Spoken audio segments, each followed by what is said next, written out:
যে সব রকমের খরচ নির্বাচনে লড়ার জন্য সেই তার একটা হিসেব দেয়। সেই হিসাব জীবনকৃষ্ণ সাহার ক্ষেত্রে সরকারিভাবে জানানো হয়েছে 25,10,000 টাকা তার খরচ হয়েছে নির্বাচনের ক্ষেত্রে।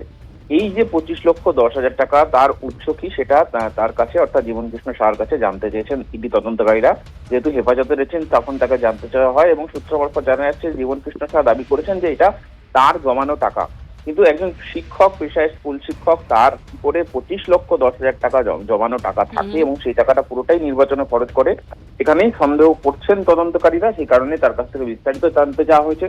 প্রয়োজনে তার নির্বাচনের যারা খরচের দায়িত্বে ছিলেন, যারা টাকা খরচ করেছেন, সেই সময়কার তার ব্যাংক অ্যাকাউন্ট সমগ্র তথ্য তারা তলব করে দেখবেন যে এই টাকাটার উৎস কি। তার কারণ একজন শিক্ষকের এই টাকাটা জমিয়ে রাখা নির্বাচনের কাজে সম্ভব নয় বলে তারা মনে করছে।